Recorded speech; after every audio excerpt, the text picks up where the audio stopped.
Hello everyone, my name is Andy and this is part 2 of the mini Tele Tuesday series. So last week we saw the Schecter PT Special, the 2020. If you haven't seen that, go check it out. And then before that we had an unboxing of these two. So that was the guitar I planned on buying and found via Guitar Center's website pre-owned. This was the surprise. This is another PT. This is a 2004 PT Vintage. I found that that's the model. Everything on here is stock. We got Grover mini tuners, the dark pearl or pearloid inlays, Duncan design pickups, but the obvious glaring unique thing is the Evertune bridge. So I haven't done much with Guitar Center as far as used guitars before. I've gotten a pedal or two. In the first video where we did the unboxing, I strummed both of these. The special was basically in tune. This one, not so much. And obviously I could just tune it up, but the Evertune system is fairly unique and it takes a little bit of effort. If you're not familiar with the Evertune system, there's a ton of videos out there as to what it can do. One of the things that most people are familiar with is the idea that you can bend a string and have it set so it doesn't go out of tune. And what that is, let's bring this down a smidge. What that is, if you look at the B saddle here, you should be able to see it shift a little bit. It legitimately is, oh, maybe you can't see it there. There it is. Yep, the 1 second closest to you. It's legitimately shifting forward, compensating for that tension, and keeping the pitch. Now, you can set these, I guess the popular rumor is that, oh no, you strictly can't bend with an Evertune. The idea with an Evertune bridge is that these are now basically setting tension, and with an Allen wrench, there's 3 different spots to adjust, and in the saddle, is where you will be tuning, whereas the ones on top and the ones on front will slide the saddle and raise and lower it for intonation and action. So basically, perfect. So I'm tuning up to, I don't know what note, it doesn't matter. Oh, excuse me.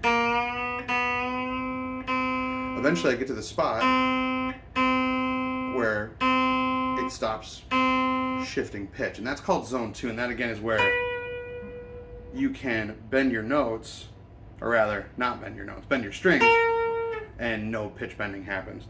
A lot of what this is relevant for is like metal or fast chords where things are potentially going to go out of tune. They're going to stay that way even if the strings are shaking about, which is pretty interesting. So that's zone 2. Keep it going, and eventually you get to a spot where it's going to keep climbing beyond your set pitch. So I'm going to go just to the edge there. So that's zone 3, where now it's, hey, this can act like a normal guitar.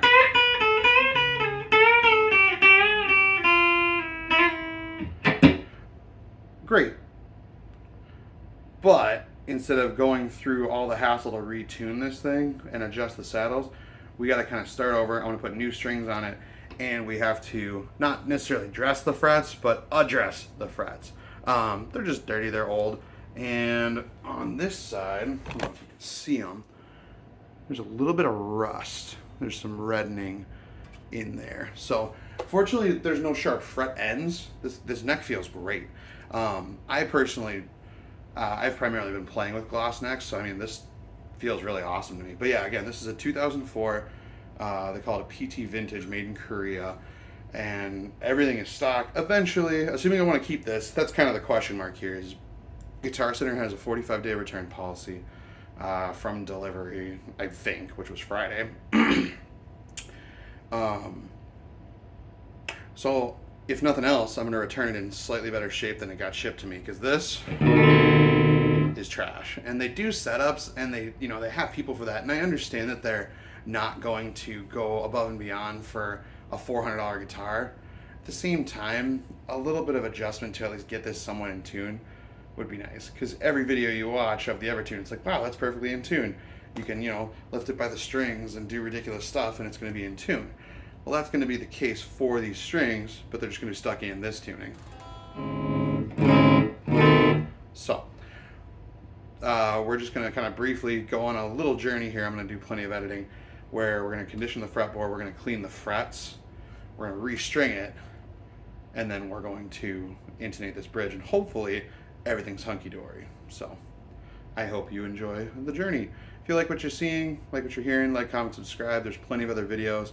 A lot of my videos focus on pedals, but lately it's been more about guitars and a couple amps like this Princeton down here. Oh, right there. So anyway, hope you enjoy. All right, just gonna do a little flyover of the guitar pre-work. I mean, not really much to see. Flip her over. Again, nice glass neck. I'm glad it has Grover tuners, made in Korea. Serial number is printed real nice on there. Again, you've got a slight sculpted heel, but still a block there. Again, not much to see. We are also going to, at some point when we're playing with the Evertune, take this off and see what there is to see back there. You've got 6 individual saddles, so unlike a normal trem system for like a Strat, that you'll typically have like 3 to 4 springs, there is one individual for each of these, and each of those cartridges or cassettes for each string can be taken out and replaced, which is pretty cool. So it's a rather modular system to my understanding.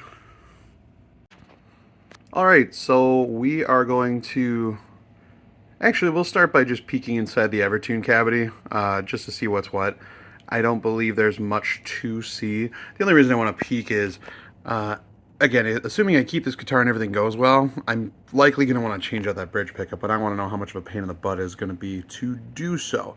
But anyway, steel wool and, what do they call this?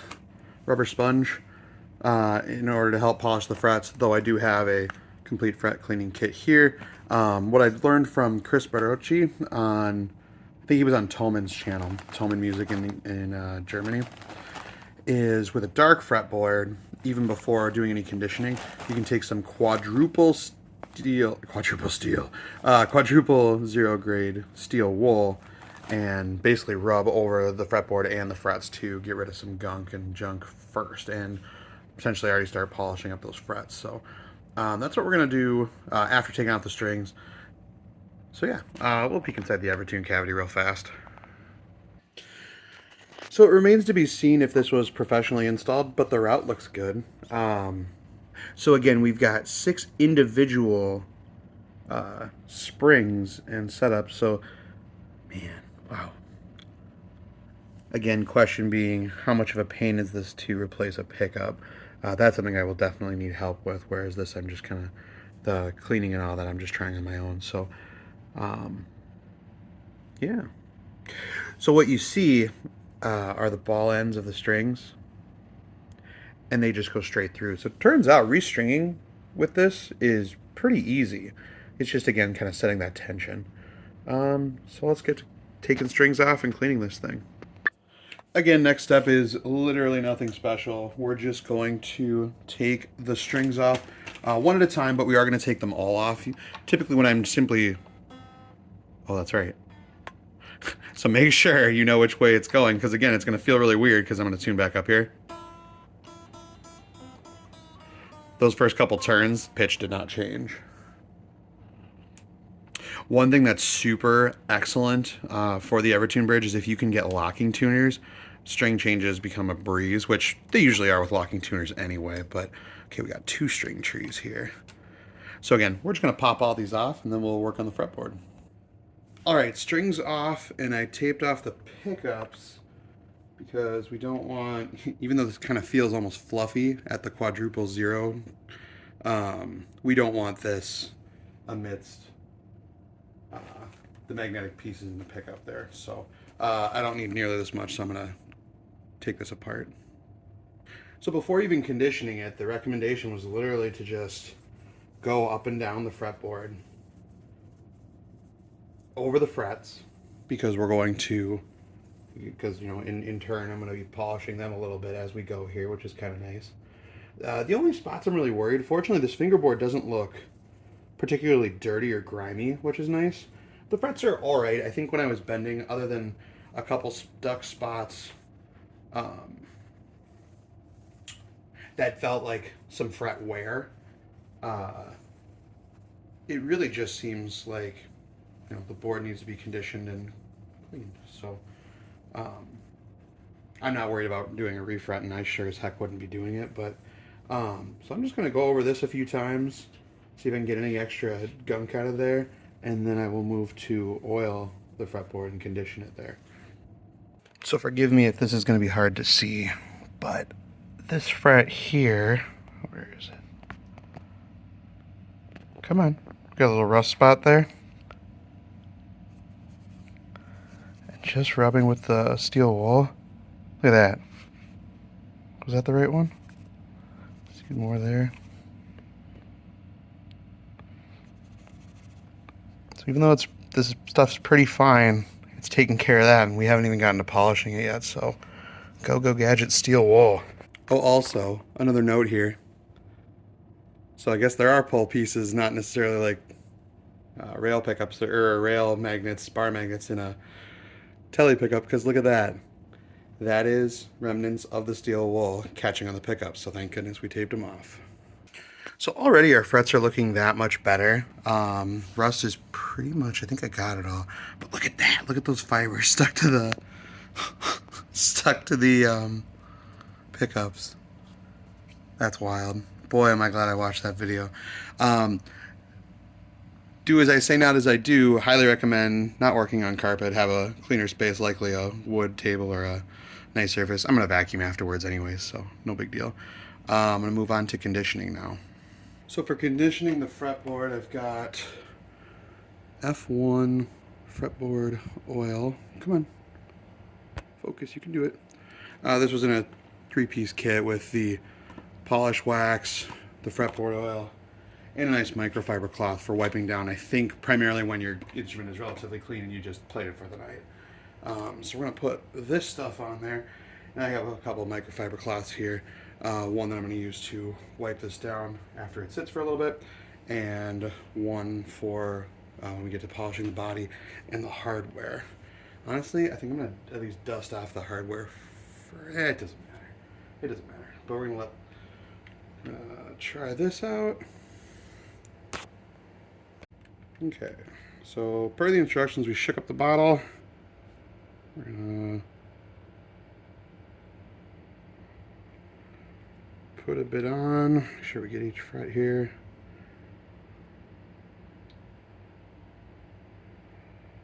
Probably a little more on the bigger frets, so that's probably a little too much, but we are going to, probably bring some of that over here, but we are going to rub it in here. I don't think this stuff is, I don't believe this stuff is particularly hard on skin or anything, so.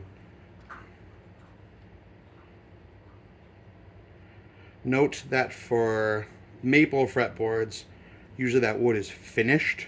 Obviously, check your guitar, check listings and all that, whatever I'm trying to say, before you go and start reconditioning your fretboard, because ideally, that is sealed wood that does not need this, whereas rosewood or Indian laurel, a lot of dark woods, are typically exposed wood. Therefore, we need to do this. Trying to get in there next to the frets, make sure I don't miss anything, and we're going to let that sit for a few minutes once I get it all covered.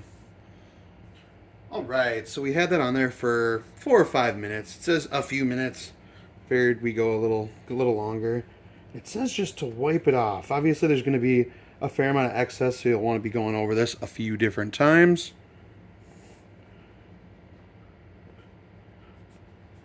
But it looks dark and pretty.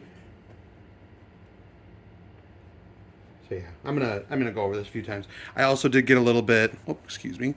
I also did go on the material past our nut here, which does seem to be nice and secure, which is good. I was worried that that was just gonna fall right out after I took off all the strings. That's one of a couple reasons why I typically try to restring one at a time if I'm not doing something like this, which again I haven't really done before.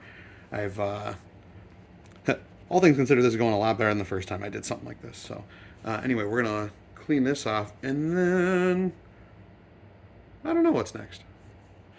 So our fretboard is looking much better. I also went through and got a little bit more of the small rust spots that I'd seen But now that wood grain's really popping. Ideally, assuming your fretboard is very dry and or hasn't been cleaned for a while, it will soak up a fair amount of that stuff. So hopefully, you know, what you're brushing off wasn't just sitting there for, you know, the few minutes that it was on the board. So right now that's looking really nice. I almost, like, the frets do now feel way better than they did to begin with, primarily from the steel wool. But we are going to go through and check out this kit from Fringe. None of this is sponsored. I went to a place called Levon Music in Savage, Minnesota. They are awesome. They have a ton of cool guitars and gear. A lot of vintage and semi-vintage Gibsons and things like that. So, so the fret polish is the primary thing here. We're not going to be doing much for filing, but we will see about how big the frets are, because we are going to check out one of these fret guards and polish with that. So that's next.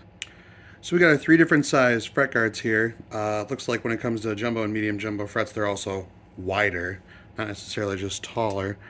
So I think we are going to use the big fret guard here, because the medium one doesn't feel like it's quite sitting on the board there. No, so, or middle one, I don't know what size they are. We also got the fret polish with a shiny gold cap. That's kind of nice. Whatever.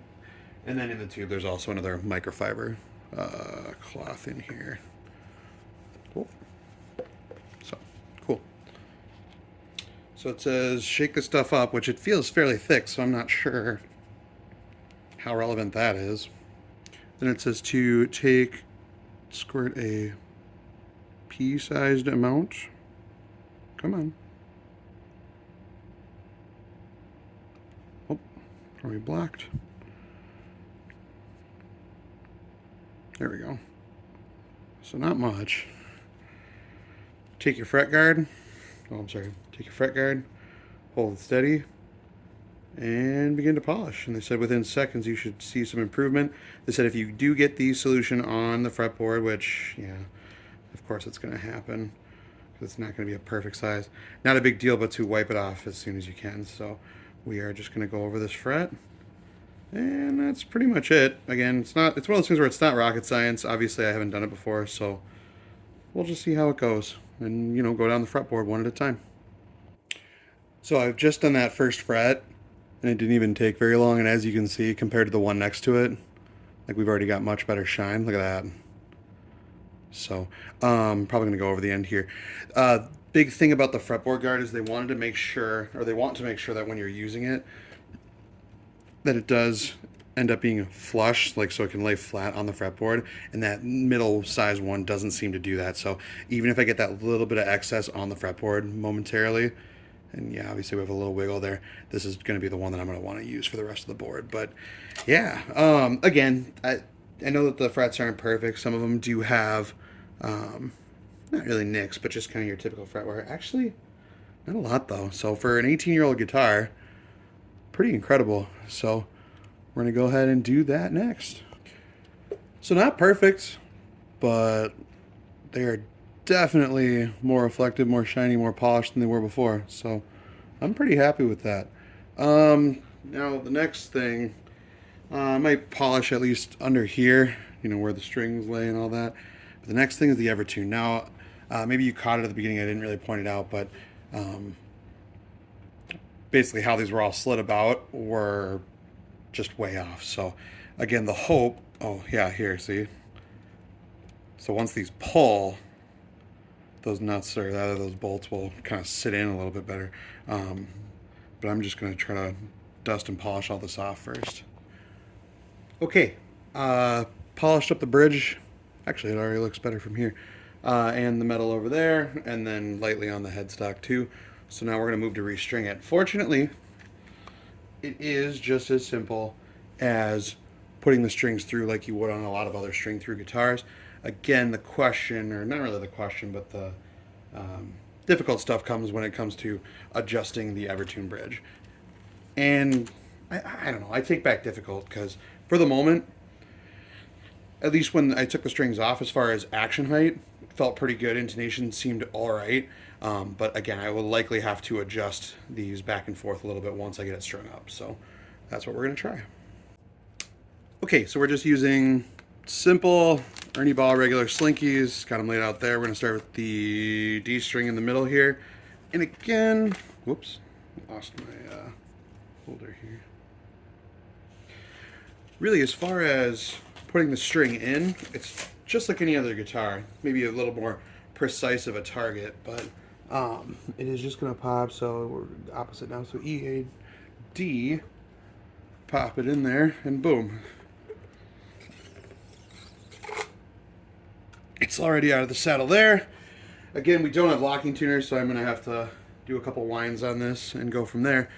But then after we have them all on, then we're gonna see about setting tension and all that good stuff. All right, so now here comes the, I don't know, real test, I guess. So I will at some point need to adjust on the saddle to adjust the actual pitch, but let's just see where it gets up to on the pitch here. This is the D string. Okay, D sharp. So now we're in zone 2, where the pitch is kind of remaining the same because the saddle is now stretching. So that's good, because then I can adjust the saddle to bring it back down to D. So we're just going to move on to the next string. Should have the next 5 on for the next clip, and then we'll adjust from there. All right, so now that I've got, I believe, all the strings up in zone 2, where we're not going to see any more pitch movement from the tuners up top, we now have to tune from down here. So I've already been tuning this one down, tuning counterclockwise in order to get down to A, which I'm almost there. Actually, I'm about there right now.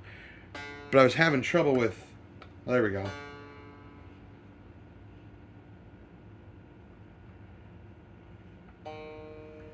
So having trouble with the E string.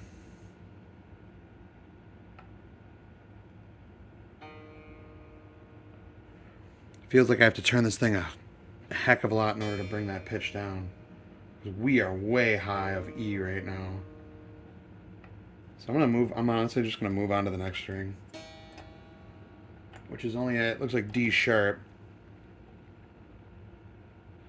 So again, there's an Allen key point in there.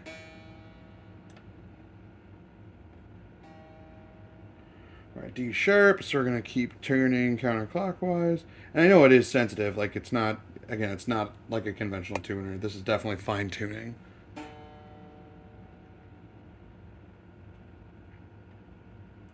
Okay. That seems to be D. Set it in the next one. G sharp right now. Counterclockwise.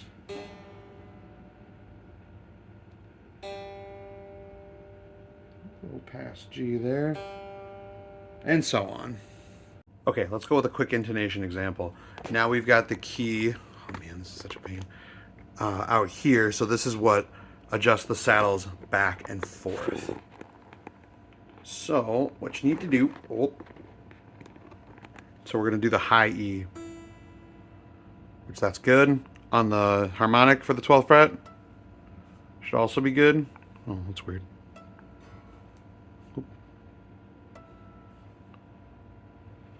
But then when you fret the 12th, now it seems to be good. It's flat a minute ago. Now let's do a flyover now that it's all ready to rock. Obviously we've got scratches in the pick guard, but I polished up the body.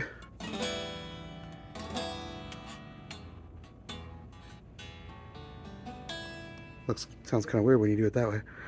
It is in tune. Looks better. Let's see how she sounds. Okay, so it's in tune now. Intonation is not perfect. I'm gonna play around with that a little more. Again, it's just as simple as going. Then that harmonic there, for instance, might be a little sharp. But for now, it is should all be zone 2. So again, you get the weirdness of it stays in the same pitch. So let me just move my board here and then we'll turn it up. All right, let's see. Okay, fuzz pedal off. We are in the bridge pickup.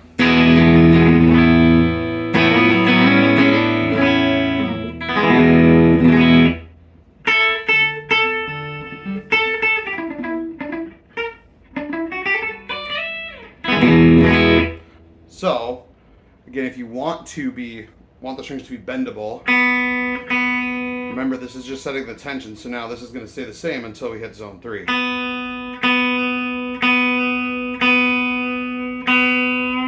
Okay.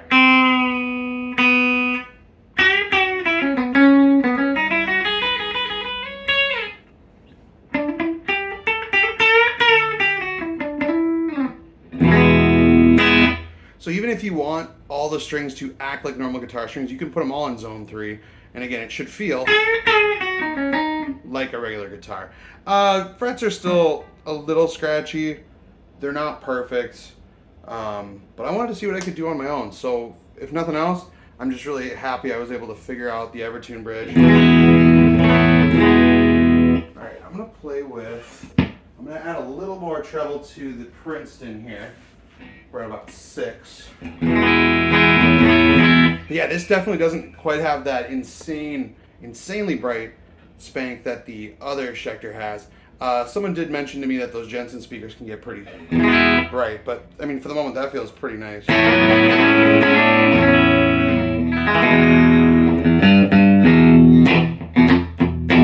Ooh, the other thing that's nice is because of the Evertune, there's no ashtray.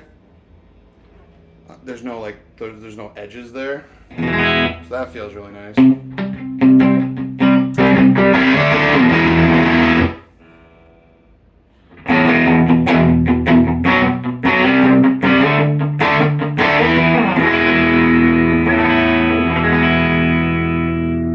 And again.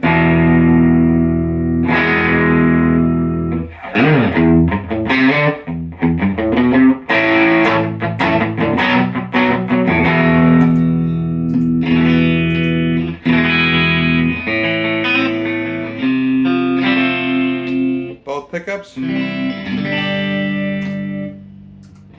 Back to strictly just clean on the Princeton.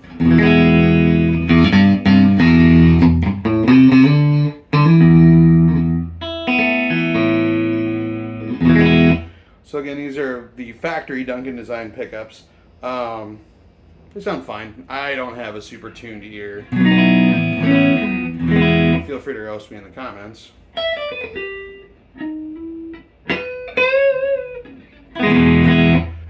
But I don't know, they sound nice. Sorry, we're in the neck position now.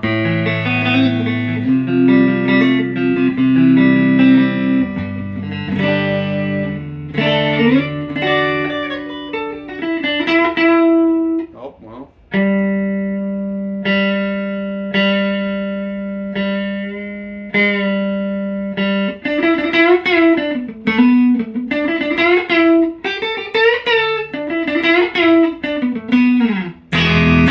So right now, just the G and the B strings are bendable, so zone 3, however you want to say it.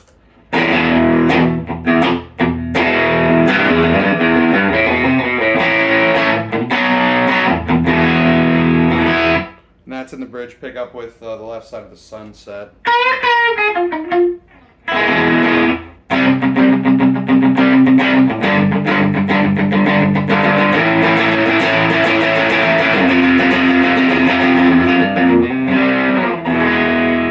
But again, a lot of the idea too is if you have those, or if you find yourself bending, that pitch is just going to maintain. Obviously with the bending of the strings, you know, the frets are feeling it a little bit and that can affect your sustain. But turn on the Redstone preamp and the boost of the tilt. Feel a little more of that sparkle or spank in there.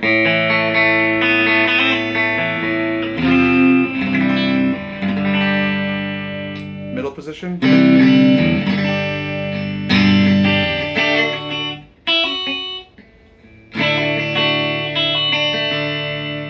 Neck position.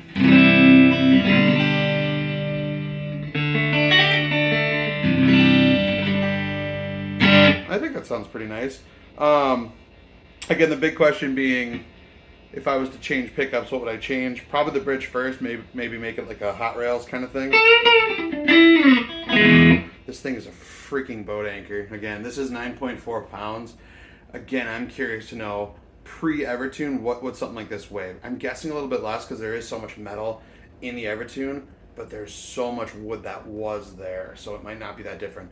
According to the specs that I found online, so again, Schecter PT Vintage, a 2004. Grover tuners are standard. The dark pearl or pearloid dots are standard. I don't know which it is. The pickups are standard. As far as I know, the pots and controls are likely standard, but the Evertune is what's unique. So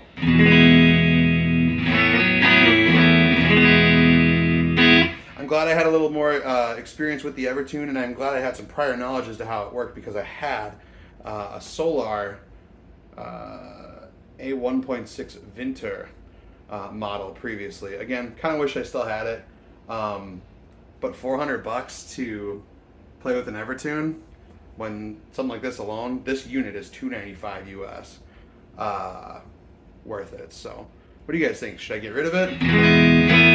I might do another final comparison video of the two tellies now that this one is ready to rock, as it were, and we'll go from there. I'm gonna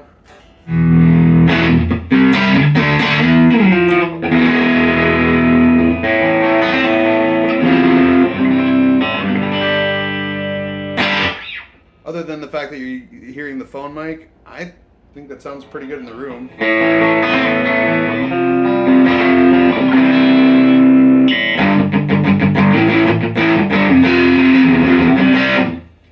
Probably in the comparison video, I'll do I'll put it through the rev and see if it can chunk around a little bit, because especially with the Evertune,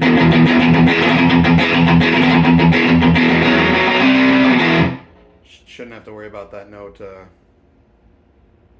tunage. English is hard when you're on camera. So anyway, if you've made it this far, thanks for hanging out. Hopefully you learned something. I know I did. Obviously there are much better resources from Thomann, Stumac, plenty of other. Ola England who has solar guitars, has a few videos on how to do stuff with the Evertune specifically, as does Evertune the brand, and then some.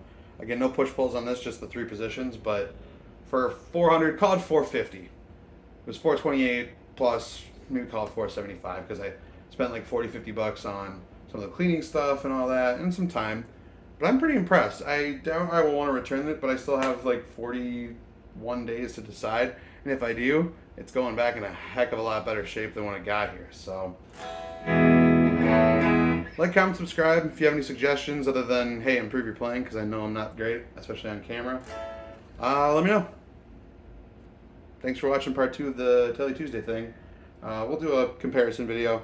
Obviously, it's not really a comparison because they're while they are Schecters, while they are T-style, or rather these are PTs, they're very different monsters. So anyway, take care.